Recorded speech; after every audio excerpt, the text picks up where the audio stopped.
that talks about the human factors from this side of the technology.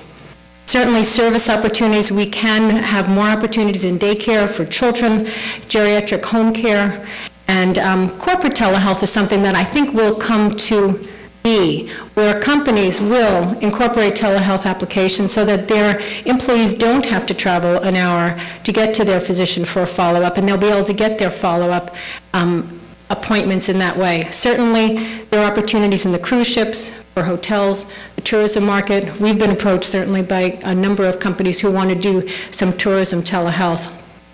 Also, fitness centers and spas. It'd be very nice to be able to have a wellness check, some preventive care that's done in those facilities. Consumer telehealth. Consumers are really going to drive telehealth to become a very standard way of doing care.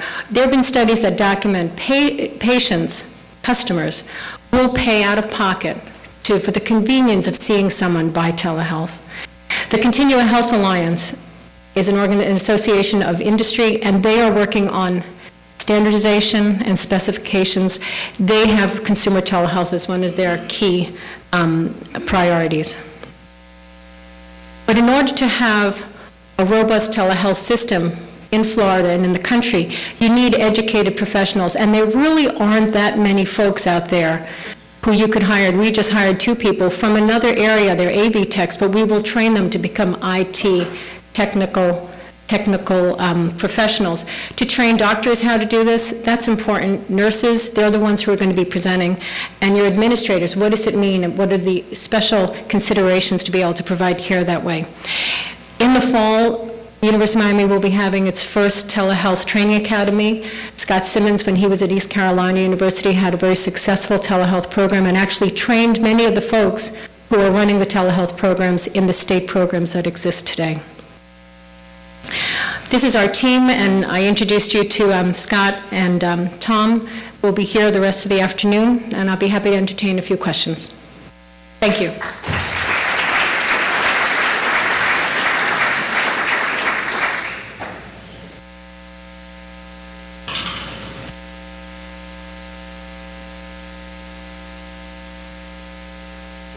Fascinating.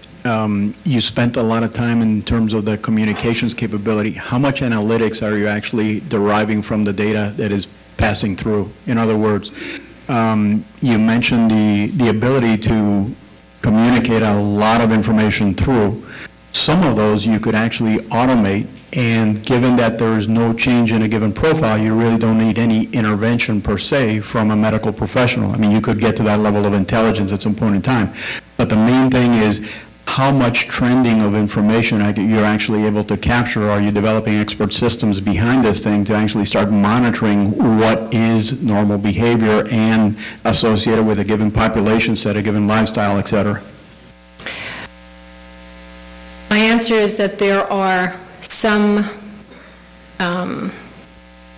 products out there that can follow trends. Mm-hmm. In terms of looking at populations, that work needs to be done. Mm-hmm.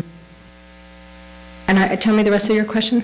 Oh, it was primarily that. It's how much of the information are you capturing so that you can actually do the trending analysis and therefore create a learning system that feeds back into it. Right. Right now, our work is limited to, in terms of the information, it is usually a 1 episode. Got it. Studi Dang's program at the VA does look at trends of these veterans over time so that the nurses who monitor that data exactly. can identify issues for individual patients and respond. Yeah, because it's typically episodal right now. We're actually right. monitoring in a static form a dynamic process. Mm-hmm. If you're only doing points in time, you really can't see what happened in between. That's where a lot of the leverage. Right. And that also has to do with the manpower, because once you start having trending that is available, mm-hmm. the question of how often do you look at it, what's the liability if an alarm value is out there and you don't check it. Mm-hmm. So there are many factors, but it would be important to do for healthcare. Hi. Could you comment on the... I can't hear you. I'm sorry, Gary. Oh, could you comment on the current state and perhaps the future of using telemedicine in pathology? There is telepathology services. It went from static images of capturing selected images under a microscope to now entire slides can be incorporated into a computer image, and then a physician can look at it just as if it was on their own microscope. So it used to be you had to get very fancy equipment so you could actually remotely control the far end, but right now you can scan it in and look at it. So it's something that's being done. I know in Norway there's a fair amount, and Ron Weinstein, who's at University of Arizona, has been a big proponent and grandfather for telepathology. Question. Wow. Two questions. What's the relative attractiveness for applying telemedicine within wound care, the wound care environment? Mm-hmm. And the second question is, there's a startup in the region here that's focusing on wound care telemedicine applications. They make the argument that although Medicare does not currently reimburse for telemedicine, that negative aspect is made up for by the fact that managed care will really gravitate towards these applications. Okay. How do you assess that argument? Right. One, I'll say two questions.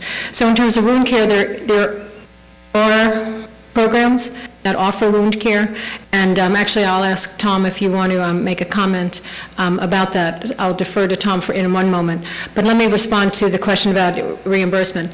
Medicare reimburses for live interactive consultations to patients who are in rural areas. And there's some restrictions on that. So you need to be a rural patient, and it has to be live interactive. If you're developing this program right now and your patient's in a rural area, you've got it made. Medicaid does not reimburse, although in Florida, although it does in 26 states. I'm looking for partners to advocate for Medicaid to expand and include us here in Florida. Private insurers are reimbursing in some states. The blues are the ones that have taken the lead, and there are about 26 states that do have Blue Cross Blue Shield paying. I think it's a great model. I think you do need to follow wounds, and certainly there have been some studies that show that is a valid way to give care. And Tom, if you want to make a comment. What I can say is that the efficacy... There's a microphone here. The efficacy of doing wound care and following patients post-operative, as well as on other types of wound diseases, that has been very successful, and that it has proven to be very cost-effective for a lot of programs. Going back to payment as being the issue, the programs are either funded by a specific payer, or hopefully in specific instances, Medicare will pay for those services. So the efficacy is there.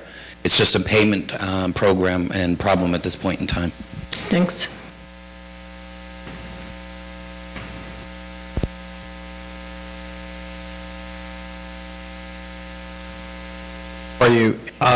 I've read where there are trends in other places around the world where they're looking to set up what I would call excellence centers for diagnosing different types of treatments or conditions for people, so that, in essence, like we outsource IT to India, that there may be centers in the United States or other countries that do these kinds of things. Assuming you could get around the reimbursement side of this, how realistic is it that our professions, our medical profession, and the characteristics of what we've been doing in the past in the medical field would move in that direction? So like the University of Miami, Baskin Palmer could an excellence center with treatment and, evaluation of people with eye and ear disorders around the world, provide that as a service that would be reimbursed. Is that pie in the sky, or is that something we'll see in a major way in the near term? It's actually happening now.